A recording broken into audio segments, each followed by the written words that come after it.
You see that, the kind of need for additional training and education around this digital skills where we're now remote, partly working together, but the challenges are the same.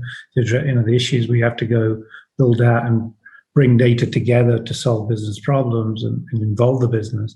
But now we're doing it, semi-remote or remote completely. What kind of, talent development and training do leaders have to put in place? And more importantly, how do we put more diversity into this as well? So your thoughts on that?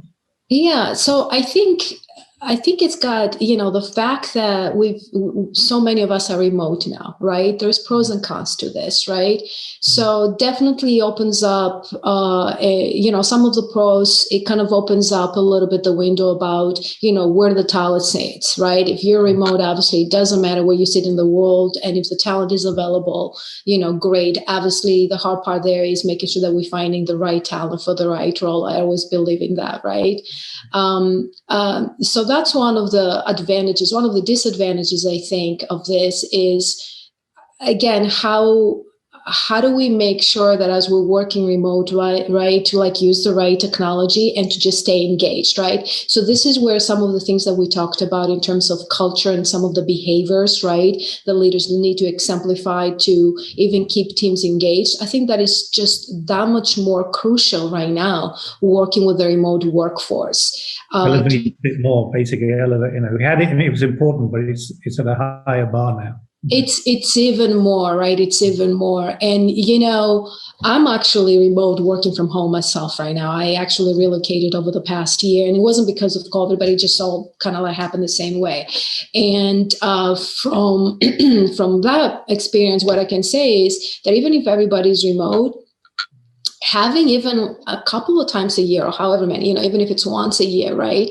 Giving the opportunity for folks that are on a permanent base, let's say being remote, the opportunity to really have a little bit of that face-to-face, I think that's important as well, right? So we really got to get really good at how do we use technology, like us speaking virtually here right now, to make us feel part of the team, right, and work together.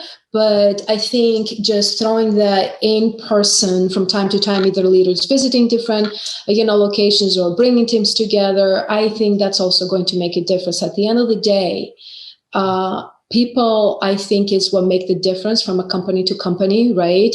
It makes a huge difference, right, for it to make it work. And how do you feel part of a team, which is going to also help with, the staying with the team, because there's a lot of mobility, right? The other thing now too, it's very easy also for talent now to move because you're working from home.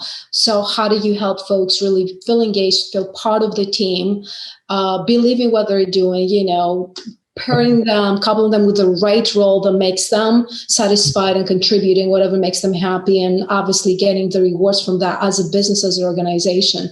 So how do we do that? And I think putting a little bit of that in face-to-face too, if it's not part of the everyday, or if it's not part of a hybrid model, I think that's going to help as well. That's great. It's good to hear the kind of the leadership challenges and then also the leadership behaviors we should be bringing into the fore, and also looking at how your data is looked at today and as you go forward.